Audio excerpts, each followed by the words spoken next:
नमस्कार मित्रांनो, success English speaking A to Z या आपल्या मराठी यूट्यूब चॅनलवर आपणा सर्वांचे स्वागत आहे. आपणास माहितीच आहे की हा चॅनल इंग्रजी शिकणाऱ्या प्रत्येकासाठी खूप महत्त्वाचा आहे. त्याप्रमाणे आम्ही प्रयत्न करत आहोत आणि पुढेही आम्ही आमचे प्रयत्न असेच चालू ठेवणार आहोत. तुम्ही जर आजच आमच्या चॅनलला भेट देत असाल तर कृपया तुम्ही आमच्या पूर्वीचे व्हिडिओ बघा आणि स्टेप बाय स्टेप करत करत इथपर्यंत या. म्हणजे तुमचं सगळं व्यवस्थित लक्षात राहील. आमचा चॅनल फक्त छोट्यांसाठीच आहे असं समजू नका. छोट्यांपासून मोठ्यांपर्यंत सर्वजण आमच्या चॅनलचा वापर करून इंग्रजी शिकू शकतात. त्यामुळे तुम्ही अजूनपर्यंत जर आमच्या चॅनलला सबस्क्राईब केलं नसेल तर प्लीज आमच्या चॅनलला सबस्क्राईब करा, लाईक करा आणि जास्तीत जास्त शेअर करा. जेणेकरून तुमचे मित्रमैत्रीण असतील, प्रियजन असतील त्यांनाही या चॅनलचा लाभ घेता येईल. चला तर मग आता आपण व्हिडिओला सुरुवात करू. आता आपण बघणार आहोत विधानार्थी नकारार्थी वाक्ये. लास्ट व्हिडिओजमध्ये आपण साधे काळ बघितले होते. आता आपण बघणार आहोत चालू काळ. चालू काळ म्हणजे कंटिन्युअस टेन्स. पहिला आहे त्यामध्ये चालू वर्तमान काळ. आता चालू वर्तमान काळाला इंग्रजीमध्ये काय म्हटलं जातं? Present continuous tense. Present continuous tense. आता रचना कशी असते विधानार्थी नकारार्थी वाक्याची? तर पहिला येतो कर्ता, त्याच्यानंतर एम, इज, आर त्यापैकी एक, प्लस नॉट, प्लस क्रियापदाचं चौथं रूप. क्रियापदाचं चौथं रूप म्हणजे ING रूप, प्लस कर्म म्हणजे राहिलेला भाग. इंग्रजीमध्ये structure subject plus am, is, are plus not plus V4 ING plus object remaining parts. आता ह्यामध्ये महत्त्वाचं काय आहे तर ह्यांचं शॉर्ट फॉर्म पण आहे, म्हणजे कॉन्ट्रॅक्टर फॉर्म म्हणतात तो. एम नॉटला आयंट म्हटलं जातं, इज नॉटला इजंट म्हटलं जातं आणि आर नॉटला आरंट म्हटलं जातं. Am not, is not, are not पण म्हणू शकतात, पण आयंट, इजंट, आरंट असं म्हटलं तर पण बरोबर आहे. आता ह्यामध्ये एम, इज, आर केव्हा वापरलं जातं ते अगोदर आम्ही सांगितलेलंच आहे. आय सोबत एम येतो. ज्यावेळी एकवचन करता असतो त्यावेळी इज वापरलं जातं आणि अनेकवचन करता असतो त्यावेळी आर वापरलं जातं. हे सगळं झालं डिटेल्समध्ये, म्हणजे रचना कशी असतात आणि काय लक्षात ठेवायचं ते. आता आपण वाक्य पाहूयात म्हणजे आपल्याला व्यवस्थित सगळं लक्षात येईल. आता चालू वर्तमान काळ विधानार्थी नकारार्थी वाक्य. पहिलं वाक्य बघा, बाहेर पाऊस पडत नाही. बाहेर पाऊस पडत नाही. आता इथे करता काय येतो? इट. इट बरोबर इज येणार, म्हणून it is not raining outside. It is not raining outside. इथे बघा इट झाला सब्जेक्ट, इज झालं ॲक्झिलरी वर्ब्स आणि चालू वर्तमान काळामध्ये वापरतो ते सहाय्यकारी क्रियापद इज. त्याच्यानंतर नॉट आलेलं आहे कारण निगेटिव्ह नकारार्थी वाक्य आहे. त्याच्यानंतर रेनचं ING लागलेलं आहे रेनला, कारण रेन हे V1 होतं, त्याला रेनिंग झालं की V4 होतं ते, म्हणून रेनिंग झालेलं आहे. आणि आउटसाईड म्हणजे ऑब्जेक्ट राहिलेला भाग आहे तो पुढे आहे. It is not raining outside किंवा तुम्ही इट इजंट रेनिंग आउटसाईड पण म्हणू शकता. इट इजंट रेनिंग आउटसाईड असं पण म्हणू शकता. त्याच्यानंतर दुसरं वाक्य, मी निघत नाही आहे. मी निघत नाही आहे. वाक्य येणार I am not living. I am not living. Living म्हणजे निघणे. इथे त्याच्या पुढचा भाग दिलेला नाही आहे, म्हणजे जो सहाय्यकारी क्रियापद आहे, एक्झिलरी वर्ब्स आहेत, एम वापरलेला आहे. त्याच्यानंतर नॉट आलेला आहे निगेटिव्ह वर्ड्स म्हणून, आणि त्याच्यानंतर लिव्हिंग. लिव्हिंग V4 आलेला आहे. लिव्ह LEAVE त्याचं लिव्हिंग झालेलं आहे V4 असं आहे. त्याच्यानंतर लिव्हिंग नंतर काय आहे? ऑब्जेक्ट येतं, पण या वाक्यामध्ये ऑब्जेक्ट दिलेला नाही त्याच्यामुळे ते येणार नाही. त्याच्यानंतर तिसरं वाक्य, रात्री पक्षी गात नाहीत. रात्री पक्षी गात नाहीत. वाक्य येणार the birds are not singing in the night. The birds are not singing in the night. इथे द बर्ड्स आलेला आहे सब्जेक्ट, आर झालेला आहे ॲक्झिलरी वर्ब म्हणजे चालू वर्तमान काळ वापरतात म्हणून. त्याच्यानंतर नॉट आलेला आहे निगेटिव्ह वर्ड्स. त्याच्यानंतर सिंग. सिंगचं सिंगिंग झालेलं आहे V4 झालेलं आहे इथे, आणि इन द नाईट राहिलेला भाग ऑब्जेक्ट असं झालेलं आहे. The birds are not singing in the night किंवा the birds aren't singing in the nights असं पण म्हणू शकतो. आता इथे द बर्ड आहे, बर्ड्स आहे, बर्ड्स म्हणजे पक्षी म्हणून आर आलेला आहे कारण अनेक वचन आहे म्हणून. त्याच्यानंतर चौथं वाक्य, राजीव इंग्रजी बोलण्याचा कोर्स घेत नाही आहे. राजीव इंग्रजी बोलण्याचा कोर्स घेत नाही आहे. वाक्य ना, Rajiv is not taking a spoken English course. Rajiv is not taking a spoken English course. इथे राजीव आलेला आहे सिंग्युलर एकवचनी म्हणून इज वापरलेला आहे बघा. इज नंतर नॉट नंतर टेकिंग घेण्यासाठी टेकचं ING लावलेला आहे, टेकिंग झालेलं आहे, V4 झालेला आहे आणि जो राहिलेला भाग आहे ऑब्जेक्ट आहे तो त्याच्या पुढे आलेला आहे स्पोकन इंग्लिश कोर्स. किंवा तुम्ही Rajiv isn't taking a spoken English course असं पण म्हणू शकतात. इज नॉट किंवा इजंट दोन्ही पण काहीही वापरू शकतात, जे तुम्हाला योग्य वाटेल ते, सोपं होईल ते. त्याच्यानंतर पाचवं वाक्य, मुले फळे खात नाहीत. मुले फळे खात नाहीत. आता द किड्स, मुले म्हणजे प्लुरल झालेलं आहे अनेक वचन म्हणून आर वापरलेला आहे बघा. The kids are not eating fruits. The kids are not eating fruits. Eating हे V4 झालेलं आहे, फ्रूट्स हा ऑब्जेक्ट रिमेनिंग पार्ट्स. किंवा तुम्ही काय म्हणू शकता, the kids aren't eating fruit. The kids aren't eating fruits असं पण तुम्ही म्हणू शकता. त्याच्यानंतर दुसरा म्हणजे चालू वर्तमान काळानंतर आता आलं आहे चालू भूतकाळ. चालू भूतकाळाला काय म्हटलं जातं, past continuous tense. Past continuous tense याची रचना कशी असते, कर्ता plus was were plus not plus क्रियापदाचं चौथं रूप म्हणजे ING वालं प्लस कर्म राहिलेला भाग जो असेल तो. इंग्रजीमध्ये structure subject plus was were plus not plus V4 ING plus object remaining parts जे असेल ते आणि लास्टला फुल स्टॉप. आता ह्याच्यामध्ये महत्त्वाचं काय आहे तर वॉज नॉटला वॉजंट म्हटलं जातं आणि वेअर नॉटला वेअरंट म्हटलं जातं. वॉज नॉट वॉजंट आणि वेअर नॉट वेअरंट म्हणजे तुम्ही यापैकी काहीही वापरू शकता. वॉज नॉट पण म्हणू शकता किंवा वॉजंट म्हणू शकता, वेअर नॉट पण म्हणू शकता किंवा वेअरंट म्हणू शकता. आता वॉज वेअर केव्हा वापरतात, सेम आहे ते. वॉज वापरलं जातं सिंग्युलरसाठी, एक वचनासाठी वॉज वापरलं जातं आणि अनेक वचन प्लुरल्स असतं त्यावेळी वेअर वापरलं जातं. आता वाक्य बघूया म्हणजे आपल्याला सगळं लक्षात येईल. चालू भूतकाळ विधानार्थी नकारार्थी वाक्य. वाक्य आहे ना, तो वाचत नव्हता. तो वाचत नव्हता. वाक्य कसं आहे ना, he was not reading. He was not reading किंवा ही वॉजंट रीडिंग असं येतील. तो वाचत नव्हता म्हणून वाक्य. आता ती वाचत नव्हती. ती वाचत नव्हती त्यावेळी काय येणार, शी वॉज नॉट रीडिंग किंवा शी वॉजंट रीडिंग. इथे लक्षात घ्या ही शी आहे ते कर्ता झालेले आहेत, करते सब्जेक्ट.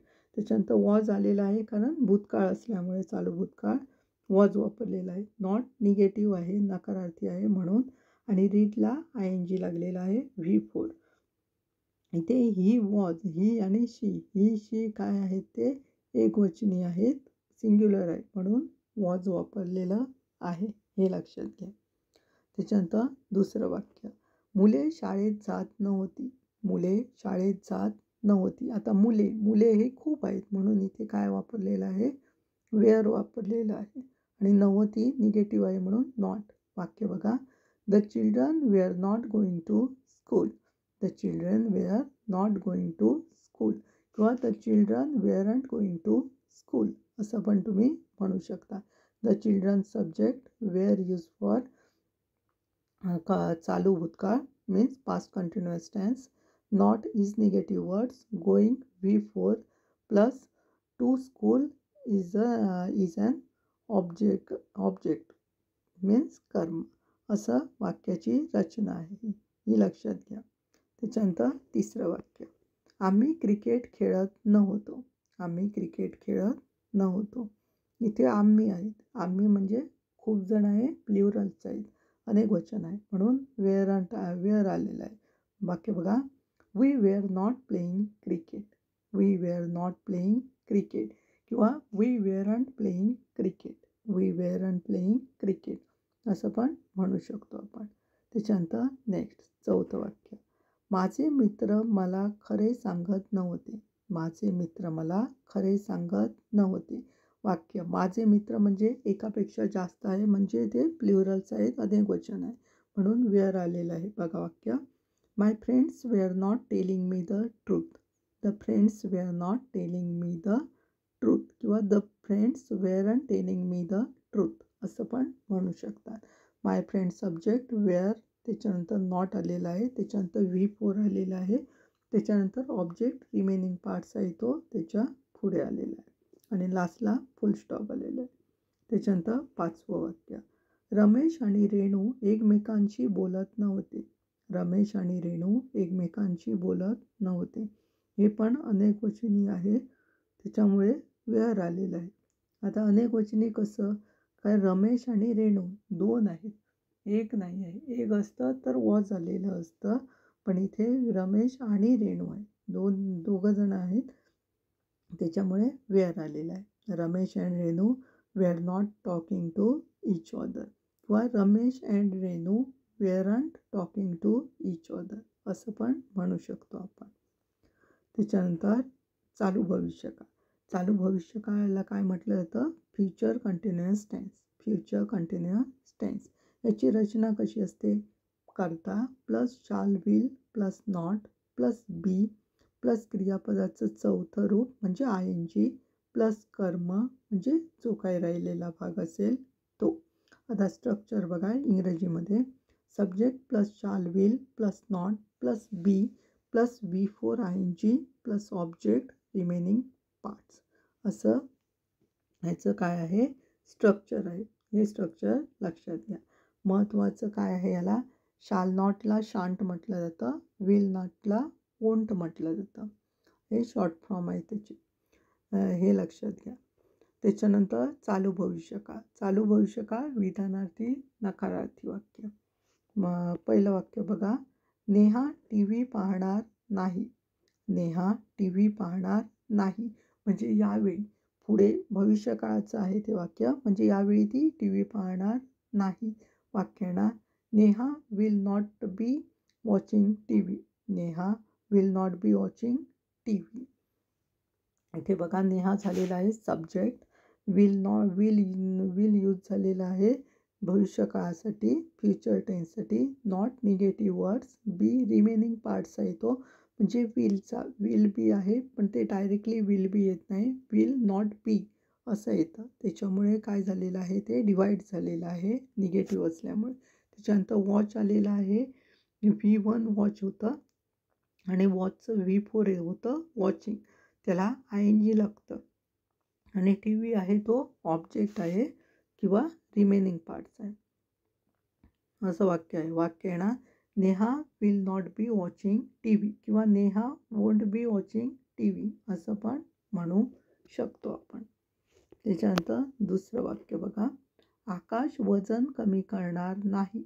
आकाश वजन कमी करणार नाही. वाक्य आहे ना, Akash will not be losing weight. Akash will not be losing weight. इथे आकाश होतं सब्जेक्ट, विल आलेला आहे फ्युचर टेन्ससाठी, निगेटिव्हसाठी नॉट, आणि रिमेनिंगच्या बी आहे, विल बीचा जो रिमेनिंग पार्ट्स आहे बी तो नॉट नंतर आलेला आहे. त्याच्यानंतर लुझिंग झालेलं आहे, म्हणजे लूजचं ING लावलेलं आहे V4, आणि वेट लास्टला आलेला आहे म्हणजे वजन. वाक्य आहे ना, Akash will not be losing weight किंवा Akash won't be losing weight असं पण म्हणू शकता. त्याच्यानंतर नेक्स्ट तिसरं वाक्य बघूया, मी जेवण जेवणार नाही. मी जेवण जेवणार नाही. वाक्य आहे ना, I shall not be eating the meal. इथे लक्षात घ्या, आय आणि वी सोबत शाल वापरलं जातं किंवा विल पण वापरलं जातं, पण शाल मोस्टली यूज केलं जातं. शाल ही जुनी पद्धत आहे, आता मॉडर्नमध्ये विल यूज केलं जातं, पण शाल पण म्हणू शकतात. वाक्य आहे ना, I shall not be eating the meal. मी जेवण जेवणार नाही म्हणजे यावेळी जेवत नसेल असं आहे वाक्य ते.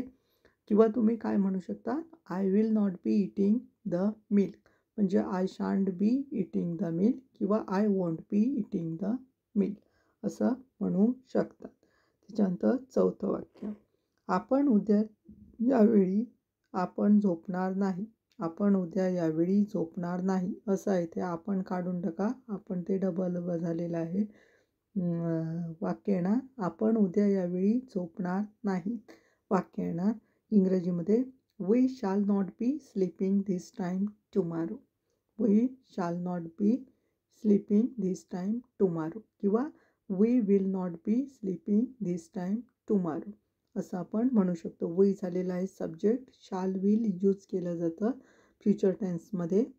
त्याच्यानंतर नॉट वापरलेला आहे निगेटिव्हसाठी. बी रिमेनिंग पार्ट्स आहे कारण चालू भविष्यकाळ असल्यामुळे शाल बी विल बी होतं आणि निगेटिव्ह करताना नॉट नॉटमध्ये येतो त्यांच्यामध्ये.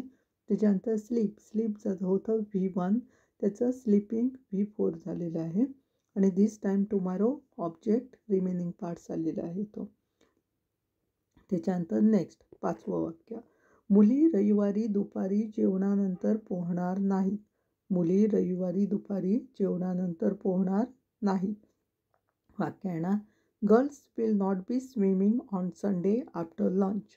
Girls will not B swimming on Sunday after lunch. तर मुली म्हणजे गर्ल्स आहेत. गर्ल्स विल नॉट, विल आलेलं आहे. त्याच्यानंतर नॉट वापरलेला आहे, निगेटिव्ह आहे म्हणून. त्याच्यानंतर बी आणि स्विमिंग कशाला आलेलं आहे तर V4 आहे म्हणून स्विमिंग झालेलं आहे. ऑन संडे आफ्टर लंच हे रिमेनिंग पार्ट्स म्हणजे ऑब्जेक्ट आणि रिमेनिंग पार्ट्स आलेला आहे. गर्ल्स झालेला आहे सब्जेक्ट प्लस विल नॉट. अशा प्रकारे हे वाक्य आहे. अशा प्रकारे ही 5 वाक्य आहेत. ही लक्ष देऊन करा आणि त्याचा सराव करा. म्हणजे ह्याच 5 वाक्याचा नाही, म्हणजे चालू जे काळ आहे त्यांची नकारार्थी वाक्य, विधानार्थी नकारार्थी वाक्य कशी असतात ती लक्षात घ्या. त्यांचं स्ट्रक्चर लक्षात घ्या. महत्त्वाचं काय आहे ते लक्षात घ्या. केव्हा केव्हा वापरली जातात ते पण लक्षात घ्या. ह्याचे डिटेल्स व्हिडिओज आपण बनवलेले आहेत निगेटिव्ह वाक्यामध्ये. ते सुविधा तुम्ही बघू शकतात. तिथे जाऊन तुम्ही एक्स्ट्रा प्रॅक्टिस तुमची होईल. त्यामुळे व्यवस्थित लक्ष देऊन करा आणि तुम्ही नवीन वाक्य बनवायला घ्या. फक्त एवढेच झाले की झालं असं नाही आहे.